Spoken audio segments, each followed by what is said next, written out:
큰 코 구멍을 가진 남자와 공포에 휩싸인 린슬레이드 미스터리. 1981년 8월 13일 저녁, 베드퍼드셔에 있는 조용한 마을 린슬레이드는 평소처럼 평화로웠어요. 자갈 깔린 좁은 길들이 흐릿한 가로등 불빛 아래 잠잠했는데 아무도 이 작은 마을 한복판에서 끔찍한 비극이 터질 거라고는 상상도 못했죠. 37살 캐롤 모건은 부드러운 갈색 머리와 따뜻한 미소를 가진 여자였어요. 그날도 가족이 운영하는 잡화점 창고에서 바빠지고 있었어요. 물건 점검하고 우유 상자랑 담뱃꾸러미 정리하는 평범한 일상이었는데 그날 밤은 모든 게 영원히 바뀌어버렸어요. 저녁 7시쯤 어두운 그림자 하나가 가게 안으로 슬며시 들어왔어요.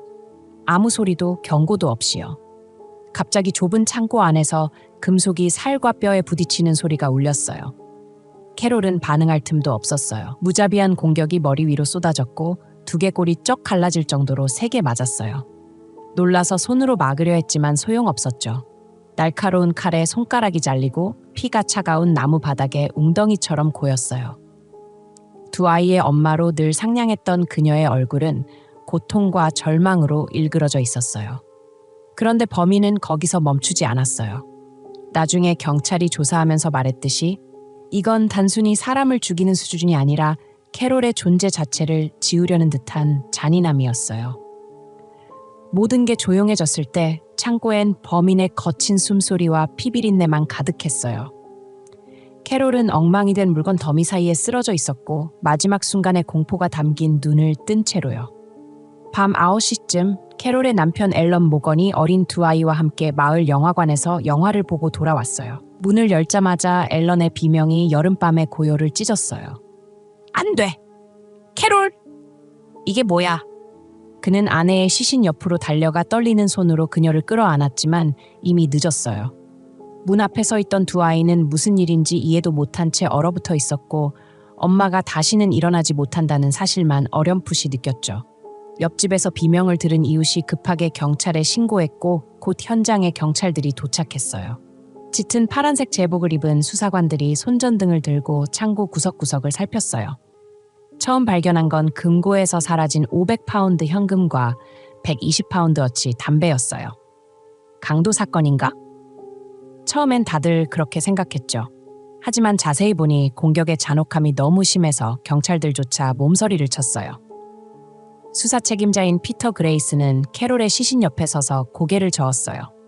이건 단순 강도 사건이 아니야. 너무 개인적인 분노가 느껴져. 그녀의 끔찍한 상처를 보며 그렇게 말했어요. 수사팀은 증거를 모으기 시작했어요. 시신 근처 담배 상자에서 흐릿한 지문이 나왔지만 확실하지 않았어요.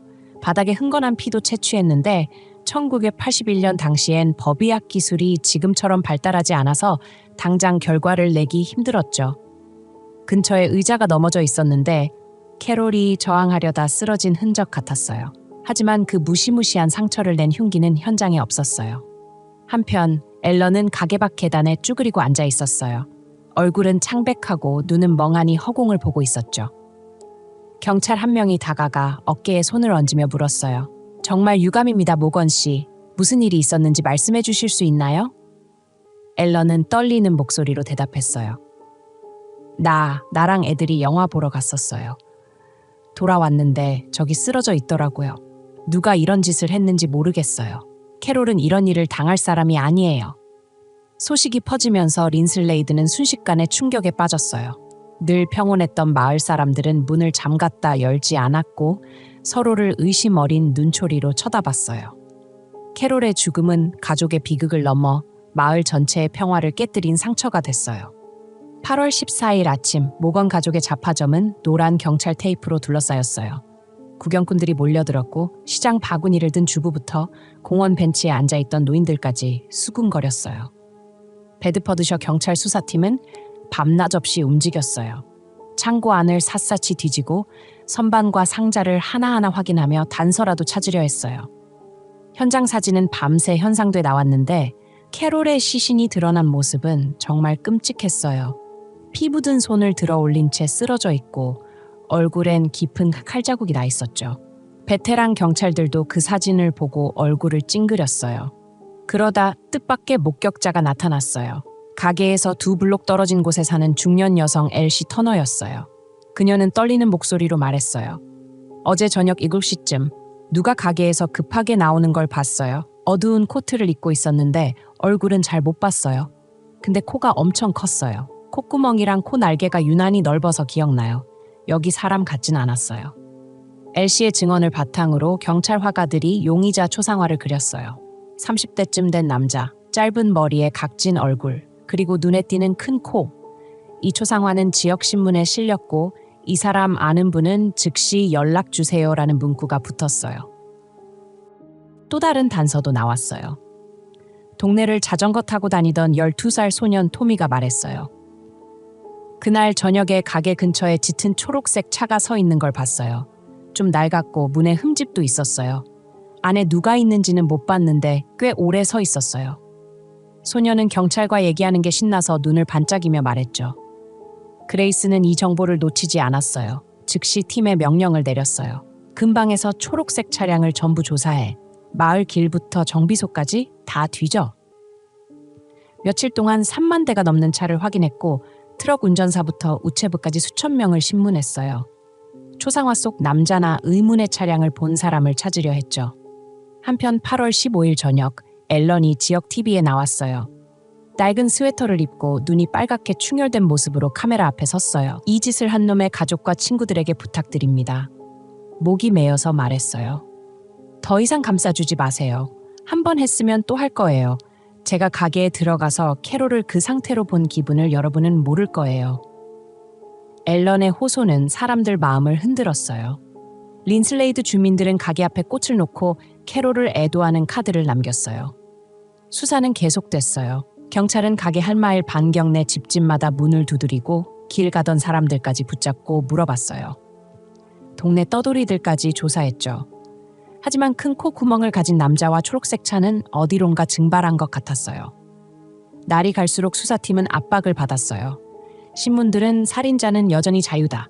린슬레이드, 공포에 잠기다 같은 제목으로 경찰을 비판했어요. 그레이슨과 팀원들은 잠도 못 자고 눈이 충혈될 때까지 일했지만 단서는 여전히 제로였어요.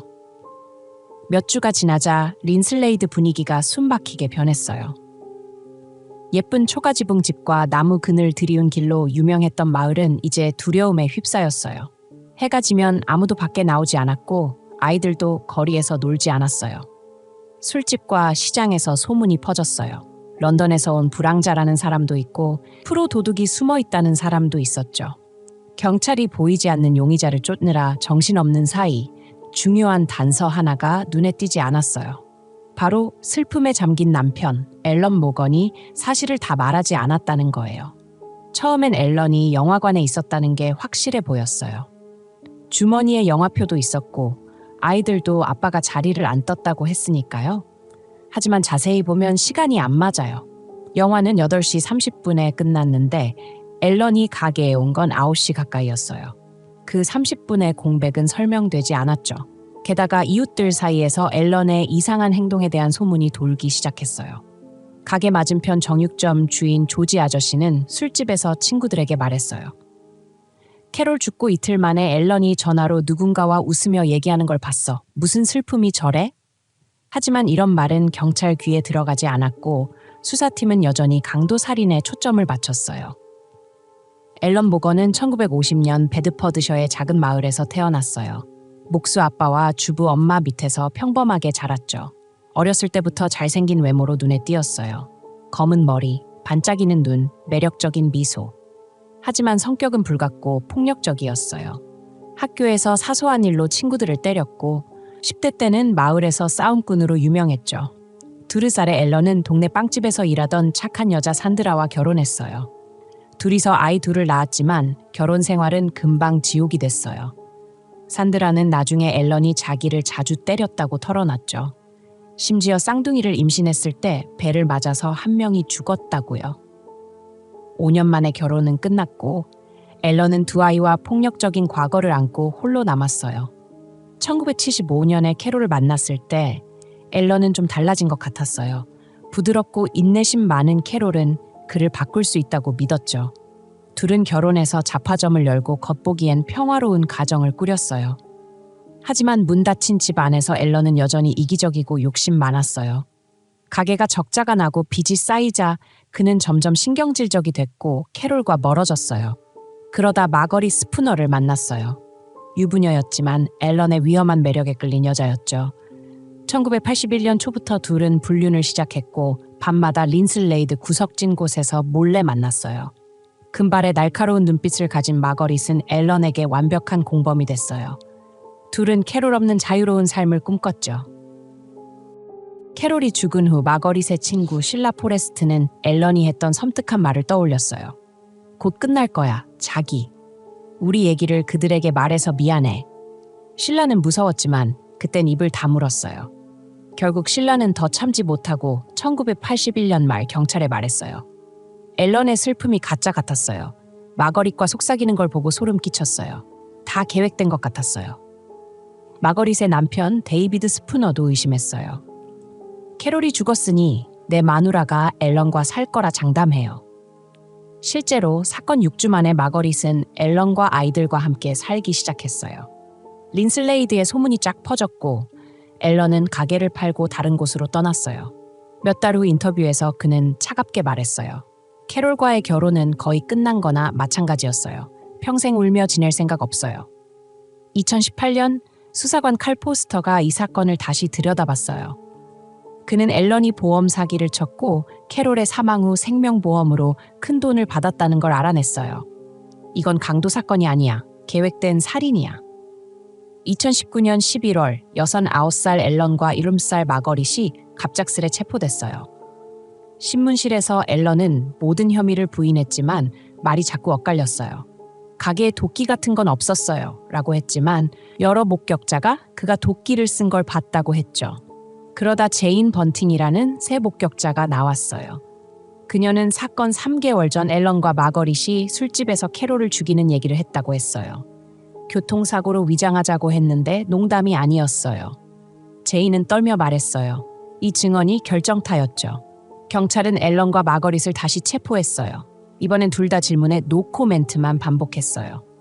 검찰은 증거가 충분하다고 봤지만 의심의 여지가 없도록 확실히 하고 싶었어요.